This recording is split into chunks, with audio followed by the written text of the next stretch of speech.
Tukenbawa, Somos Puentes, un programa de podcast que visibiliza las historias de los expertos retornados pertenecientes al programa PMD, Programa de Migración y Diáspora de la GIZ.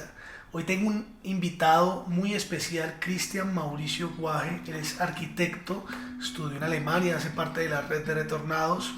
Te saludo, Cristian Mauricio, ¿cómo estás? Hola Samuel, buenas tardes. Y bueno, buenos días, buenas noches a quien esté escuchando. Estoy muy bien y aquí pendiente de esta entrevista ya poder de pronto hablar con otros similares que están por ahí. Claro que sí, esto lo van a escuchar seguramente la red de los Simblers, pero esperemos que la audiencia sea también mucho mayor y que podamos visibilizar estas historias ante diferentes tipos de comunidades. Quisiera comenzar preguntándote cómo llegas a Karlsruhe. Karlsruhe, sí. Bueno, también fue una sorpresa para mí. Realmente, digamos que es una ciudad que no se conoce fuera de Alemania. En Alemania se conoce bastante porque allí queda la Corte Constitucional Alemana, pero cuando uno está por fuera de Alemania pues no es una ciudad que se escuche, ni siquiera en la Unión Europea mucho, pues de pronto en el tema de legal y todo esto, pero pues de resto no. Llego allí porque yo pues apunté en las becas del DAD, digamos más que todo al perfil del plan de la beca. Yo fui becado por el DAD de Alemania, entonces pues la beca era allí en la Universidad Técnica Tecnológica de Karlsruhe, el KIT. Entonces pues así llego a Karlsruhe un poco también con muchas expectativas al no conocer realmente nada de la ciudad, solo lo que podía ver por Google Maps, por Google Earth, por Internet. Entonces realmente llegué allí con un poco de miedo también porque como no era una ciudad conocida, yo decía, bueno, ¿será que es una ciudad muy pequeña, como que no va a conocer gente? Pero así fue que llegué allí. Contémosle a la audiencia cómo te integraste en esa ciudad, cómo comenzó tu vida social. Bueno, Karlsruhe es una ciudad reconocida porque es una ciudad también de estudiantes. Es muy cerca de Heidelberg, que también es otra ciudad de estudiantes. Entonces, digamos que el integrarse a esta ciudad es una ciudad nueva en Alemania, realmente una historia bien particular de la ciudad en cuanto a la historia en Alemania. Eh, y está llena de estudiantes, de gente joven de todo el mundo, eh, de, de la misma Unión Europea, de Alemania también mucha gente. Entonces, pues digamos que no fue muy difícil realmente. Yo me preparé muchísimo como en la parte de cómo afrontar esa primera vez en la ciudad, como de llegar y cómo tomar el bus, porque pues cuando uno llega allá, le dicen, no, tú llegas tal día a la ciudad y tu vuelo es tal día y te ves con una persona en la residencia estudiantil y allí te entregan las llaves y como que ya. Entonces me preparé muy bien como para saber cómo tomar un bus, cómo llegar al punto donde tenía que llegar y pues con todas las expectativas y el miedo correspondiente, ¿no? Pero no, es una ciudad llena de estudiantes, realmente eh, llegué a una residencia estudiantil donde también estaba llena de estudiantes, eh, y pues realmente no fue difícil después ya de superar un poco el miedo a la expectativa, ¿no? A lo que no se conocía. ¿Estudiaste en Karlsruhe arquitectura también? ¿Eres arquitecto? No, yo estudié arquitectura acá en Colombia. Yo soy egresado acá de la Universidad de La Salle. Luego de trabajar un tiempo acá en Colombia, pues mi interés siempre fue viajar y pues mi interés estuvo centrado mucho tiempo en Alemania. Eh, pero pues digamos que lo olvidé por un tiempo, empecé a trabajar, duré siempre bastante trabajando acá como arquitecto. Eh, Allá hice mi maestría en ciencias regionales y planificación del territorio. Es como una planificación urbana y regional. ¿Cómo estás aplicando entonces los estudios de Alemania? ¿Por qué volviste a Colombia? ¿En el marco de qué proyecto? ¿O ya llevabas un proyecto desde Colombia? No, pues yo llegué a Alemania realmente yo pensé antes de irme que yo quería regresar, porque pues digamos que esta maestría está enmarcada en los estudios para el desarrollo del DAAD, del Ministerio de Cooperación Alemana y el Ministerio de Educación Alemán. Entonces digamos que yo pensé siempre digamos, en que en donde el campo de acción de la maestría que yo iba a hacer está más acá que allá. Allá pues Alemania ya es un país que está totalmente planificado. Allá todo funciona como un reloj, pues más o menos, ¿no? Pues uno ya estando allá que ya conoce problemas de allá y todo, pero pues lógicamente cuando uno hace la comparación fea con Colombia, pues aquí nos falta mucho en cuanto a planificación. Digamos, cuando yo llegué allá, pues mi interés fue regresar, ¿no? Yo duré casi 6 años en Alemania y pues ese regreso se quedó un poco, fue cambiando, mis expectativas siempre fueron cambiando porque pues Cuéntanos sobre esa experiencia laboral en Alemania, Cristian. sí, claro, bueno, yo después de la maestría, duró 2 años y medio. La maestría duró 2 años. 6 meses antes llegué a estudiar, a perfeccionar el idioma alemán, porque tenía que alcanzar el C1 para poder ingresar a la universidad y poder cursar la maestría, ya que fue en idioma alemán. Todavía esa maestría es en idioma alemán. Entonces, al terminar como que ya después de 2 años y medio de tener muchas experiencias, conocer mucha gente, tener muchas expectativas de ya integrado, digámoslo así, al hablar el idioma también. Es un proceso personal también difícil, digamos también, y pues enriquecedor. Y Cuéntanos cómo fue ese proceso. Dices que fue difícil el proceso de aprender alemán. ¿Cómo lo podrías resumir ese proceso? bueno, el proceso, yo realmente empecé a estudiar alemán desde antes de viajar a Alemania. Yo tenía un nivel B1, lo acabé de alcanzar. Duré un tiempo largo estudiando alemán acá, pues porque trabajaba y no podía dedicarle todo el tiempo posible al idioma. Entonces me fui para allá con los 6 meses de perfeccionamiento, aunque es claro y pues para las personas que estén escuchando, que no tengan conocimientos de alemán, que no les dé miedo, porque la maestría, esos 6 meses, llegaron personas desde nivel A1 a aprender el idioma.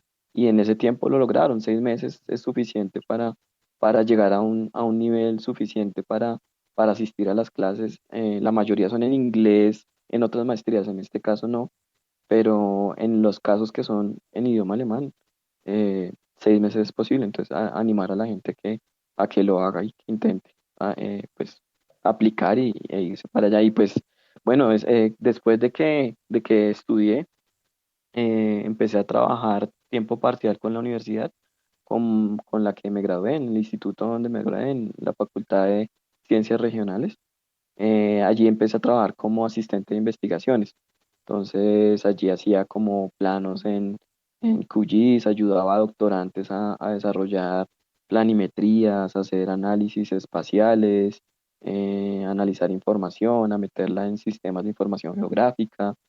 Entonces empecé a trabajar de tiempo parcial y luego me fueron dando más horas de trabajo y ya después de un tiempo decidí tratar de buscar trabajo en la empresa privada o en el Estado, pues ya digamos a un nivel ya totalmente, digamos, trabajar 100% de mi tiempo y tratar también de probar abrirme esos espacios porque al terminar tu maestría el gobierno alemán te da 18 meses para buscar trabajo. Entonces tú tienes 18 meses en donde te dan un acompañamiento para saber cómo se presenta una entrevista, ya que es un proceso completo, cómo enviar tu hoja de vida, cómo enviar tu carta de motivación, cómo hablar y cómo llegar a una entrevista.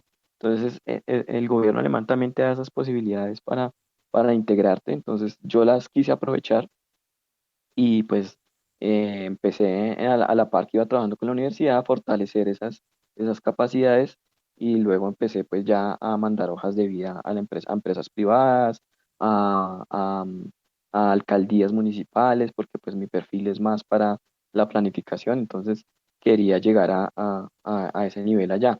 Eh, Después de trabajar con la universidad, trabajé en una empresa privada de arquitectura. Allí casi no se hacía planificación urbana, sino ya eran proyectos. Hanel Architecten se llama, ¿cierto? Correcto. Entonces allí empecé a trabajar. Había un proyecto muy interesante que tuve la fortuna de trabajar, que era la reconversión de un batallón en Mannheim, que iban a convertir eso en un batallón del ejército americano asentado después de la Segunda Guerra y todavía funcionaba hasta hace unos años como batallón allá. Logísticamente, allá había soldados, había personal técnico, no había mucho armamento porque pues eso no es permitido, pero sí era una base militar. Entonces, lo que quería hacer el gobierno de Mannheim, la alcaldía de Mannheim, era convertir esa área de ese batallón en un área de vivienda para la ciudad unas expectativas de utilizar nuevas energías, nuevas formas de vivir, como llaman allá, que es que las personas jóvenes puedan vivir con las personas de edad, que las personas de menores ingresos también estén cerca de las personas que tienen mayores ingresos, como una tipología de quartier, como llaman allá, como de barrio, en donde sea multicultural y multisocial. Entonces empecé a trabajar en ese proyecto. Allá normalmente cuando empiezas a trabajar con una empresa privada, tienes 6 meses para desarrollar tu labor y después de esos 6 meses, pues hay una conversación con el empleador y también, pues digamos, tú también en lo que has definido y las experiencias que has tenido, pues defines si quieres seguir o no. En ese momento, pues yo la verdad ya tenía pues mucho interés de retornar a Colombia. Entonces, no estaba haciendo exactamente lo que yo quería, que era orientarme más hacia la planificación, a los problemas que, por ejemplo, en Colombia hay, las deficiencias que nosotros tenemos en cuanto a apropiación del territorio. Entonces, pues mi llamado siempre fue como intentar volver a Colombia. En ese momento tomé la decisión de, allá en Hanen, después de 6 meses de estar trabajando, de tomarme 6 meses para conseguir en Alemania algo que me fuera un poco mejor en cuanto a mis expectativas personales y profesionales. Entonces decidí tomarme esos 6 meses para decidir, voy a buscar. Yo dije, si en esos 6 meses compré un tiquete, si en 6 meses, digamos, yo no estoy acorde o no estoy a gusto con lo que está haciendo, me devuelvo a Colombia. Si aquí ya pasó algo y encontré algo en lo que me hizo feliz, me devuelvo al mes, porque pues yo compré tiquetes de ida y vuelta. Y pues Ujú. resulta que ese mes o sea, después de la búsqueda de esos 6 meses, pues no salió algo como que cumpliera mis expectativas y decidí dar el paso de retornar a Colombia, volver a estar con mi familia. ¿Cuándo escuchas sobre el PMD? Ya casi son 5 años. Pero entonces, al llegar acá empecé pues a intentar contactarme con la cooperación, con otro tipo de organizaciones para ver dónde me podía ubicar. En ese momento fue que encontré a Mónica, que ya había escuchado el programa desde Alemania, había estado en una charla. Entonces yo dije, bueno, voy a contactarlos a ver qué pasa. En ese tiempo pues yo empecé a trabajar acá en Colombia en una empresa privada donde había trabajado antes de irme. Y de un momento a otro me enviaron en la base de datos de la red de contactos un trabajo muy interesante en un pueblito norte de Santander, pueblito alejado, como a hora y media de Cúcuta, Salazar de las Palmas. Allí lo que se quería hacer era que apoyar técnicamente a la alcaldía, una alcaldía pequeña, un municipio muy pequeño, y y que unos ciertos programas que tenía la Agencia de Cooperación Alemana tuvieran cierta continuidad. Allí se estaba haciendo el proceso de ordenamiento territorial del municipio y también el plan de manejo del páramo de Santurbán. Entonces en ese momento me pareció muy interesante. Envié mi hoja de vida, aunque pues yo ya estaba haciendo algunas otras actividades acá en Bogotá, y envié mi hoja de vida y pues resulté favorecido y pues de ese momento tomé la decisión otra vez de volverme a salir de Bogotá y irme a un pueblito pequeño en el norte de Santander, en donde pasé 2 años muy agradables, donde conocí otras cosas que me enriquecieron muchísimo profesionalmente y también como colombiano, conocer una parte de Colombia que no conoces fácilmente. O sea, tú vives en una ciudad como Bogotá de 8 millones de habitantes, no te imaginas cómo es vivir en un pueblito donde hay 3.000, 6.000 personas en total, en el área rural y 3.000 en el área urbana. Entonces, Descríbenos un poco ese pueblito de Las Palmas, ¿cómo es? Salazar de las Palmas es un municipio muy antiguo de Colombia, como muchos de los de norte de Santander. Tiene como más de 500 años, es más antiguo que Bogotá incluso. Es un pueblito donde hay particularmente dos iglesias enfrentadas en la plaza principal. La plaza principal está llena de palmas altísimas, por eso se llama Salazar de las Palmas. Es un pueblito donde particularmente se dio que allí nació la cultura cafetera de Colombia. Salazar de las Palmas es la cuna del café en Colombia. Entonces allí llegué a conocer las historias de cómo llegó el café a Colombia, cómo llegó a ese municipio por medio de un cura, imagínate, pues algo muy raro. También había historias de una virgen que apareció allí. El Salazar de las Palmas es un municipio que vive principalmente del turismo, también del café. Ya en esa zona de Colombia, pues ya el café, la zona cafetera, la región cafetera, pues fue tomando esa producción masiva de café y pues fue quitándola del norte de Santander, pero allí todavía se dan en algunos lados cultivos de café y de cacao. Es un pueblito muy bonito, lleno de agua por todo lado. El agua llega directamente del páramo de Santurbán, un agua muy fría. Es un pueblito a 800 metros de altura con un clima muy agradable, con un clima templado, hace un poquito de frío en la noche, pero hace calorcito en el día. Vivía a 5 minutos de la alcaldía donde llegué a trabajar, que eso también fue una particularidad en el plan, en el programa de retornados, porque yo fui, creo que la primera persona que llegó a trabajar con una entidad territorial. Eh, Llegué allí a trabajar en la alcaldía, apoyar pues diferentes temas de ordenamiento territorial y gestión del riesgo. Entonces pues allá me amañé, que aunque es alejado de Bogotá, empecé a conocer qué es vivir en ese entorno natural tan fuerte y conocer los problemas de la Colombia, de los municipios pequeños, la Colombia alejada que pues no conocemos desde las grandes ciudades. Ahorita estás como asesor técnico y formulador de proyectos de inversión pública, pero en la alcaldía municipal de Villavicencio. ¿Cómo fue ese salto? Sí. Pues digamos que también considero, también tuve suerte. Yo terminé mi incorporación al programa de migración y diáspora. Duré de los 2 años allá trabajando en la alcaldía. Cuando terminó esa alcaldía municipal, también terminaba mis 2 años de apoyo con el plan de expertos retornados. Mi hermana vive en Villavicencio hace mucho tiempo, ella estudió allá. Me dijo que, pues, no quiero hacer promoción política ni nada, pero que el alcalde que había ganado allá eh, estaba haciendo un banco de hojas de vida, entonces que enviara la hoja de vida. Que era un alcalde joven, alternativo, bueno, envié mi hoja de vida y en diciembre mismo, apenas yo estaba terminando, me llamaron a entrevista y en enero me dijeron que arrancara, que empezara a trabajar allá en Villavicencio y es donde estoy hasta este momento trabajando y en temas de ordenamiento territorial y pues sobre todo en un tema nuevo que empezamos a trabajar en Villavicencio, que fue la actualización catastral del municipio, un tema que ahorita es un tema bastante movido en el ordenamiento territorial, que es muy movido pues por los cambios de las normativas. El IGAC está descentralizando su operación, entonces municipios como Villavicencio querían hacer una actualización catastral y pues yo,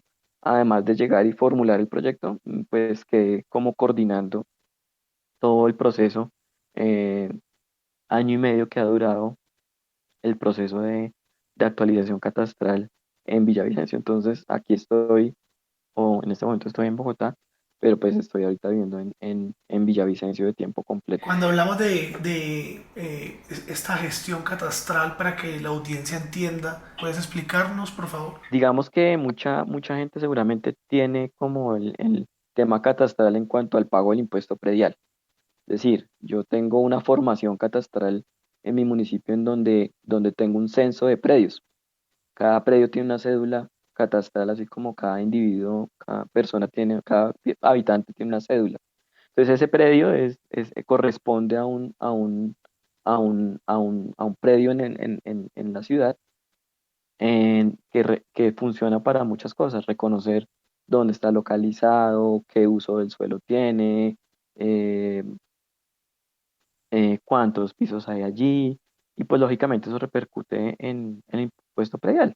Pero pues digamos que es una herramienta que funciona para brindar información al municipio de cuáles son los predios que están allí, para para que el municipio tenga información de cómo funciona el mercado inmobiliario, de cómo se desarrolla su territorio. Entonces, ese censo predial, lastimosamente en Colombia está desactualizado, muy desactualizado, sobre todo en la parte rural.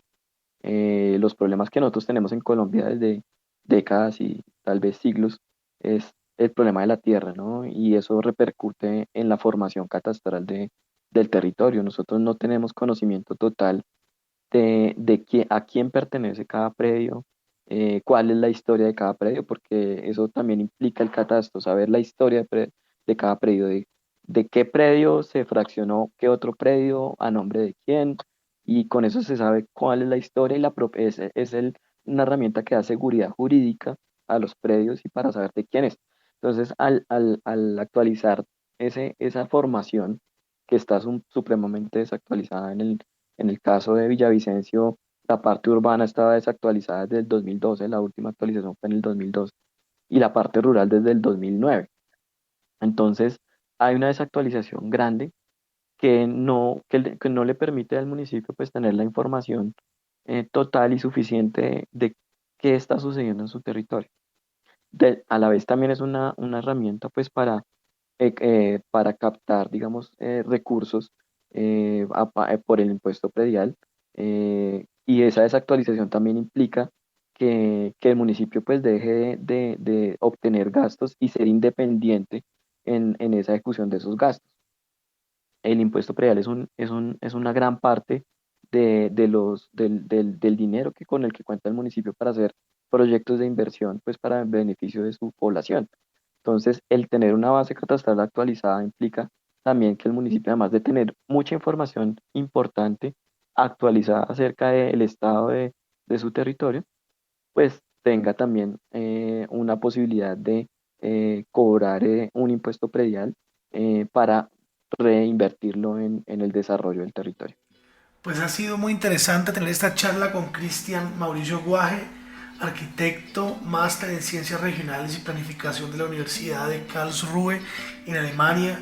Y no nos queremos ir sin decirte que ha sido muy interesante poder conocer el trabajo que estás haciendo en Colombia, en este caso también un trabajo en dos departamentos, Norte de Santander y el Meta. Pero quisiéramos preguntarte antes de que terminemos la entrevista, Cristian, es ¿cómo has visto la red de expertos retornados? Si has podido generar algún tipo de cooperación o amistad con alguien de la red. ¿Y cómo viste también el impulso del programa para poderte vincular a un proyecto en territorio? No, Samuel, en general con la cooperación alemana y específicamente con el programa de migración y diáspora, no tengo sino cosas buenas que decir. Las personas que trabajan allí, la encargada, no voy a decir nombres, pero son personas que son de una entrega profesional y una entrega personal, no solamente hacia los retornados, sino hacia el desarrollo de Colombia total. La red de expertos nos hemos convertido en amigos, somos gente de todas clases, de procedencias académicas, de toda clase de experiencias que uno a veces quisiera estar trabajando con cada uno de ellos. Todos hacen cosas muy interesantes y uno como que, oiga, reunámonos y apoyemos. Ha sido un apoyo para proyectos pequeños, proyectos grandes, todos con la intención de colaborar con el desarrollo de Colombia y en este momento con algo muy importante que es la paz de Colombia. Creo que todos estamos totalmente entregados a que Colombia sea un país próspero y en paz. Y pues yo creo que la idea de todos nosotros es, incluso nos quedamos con las ganas muchas veces de poder participar en los proyectos de los demás, eh, pero ha sido una red mm, maravillosa. Contar con conocimientos en tan diferentes campos en esas redes es espectacular. A nivel personal también toda clase de experiencias, gente que está aquí por un tiempo, 6 meses, un año, se devuelven porque tienen sus familias en Alemania, gente como yo que volvimos y estamos de nuevo asentados. Yo no tengo sino cosas buenas que decir del programa, de las personas que lo administran, que lo gestionan y de las personas que he logrado conocer en los diferentes encuentros que hemos tenido. ¿Cómo ves esto de que seamos puentes entre Alemania y Colombia? Sí, yo creo que todos llegamos a Colombia con, con deseos de coger todo lo bueno que hay allá y enseñarlo acá. Definitivamente somos puentes porque todas las experiencias y las cosas buenas que hemos podido tener de experiencia ya en Alemania, intentamos compartirla con la mayor cantidad de gente y organizaciones que nos rodean. Somos definitivamente puentes de amistad y puentes de apoyo hacia ambos países.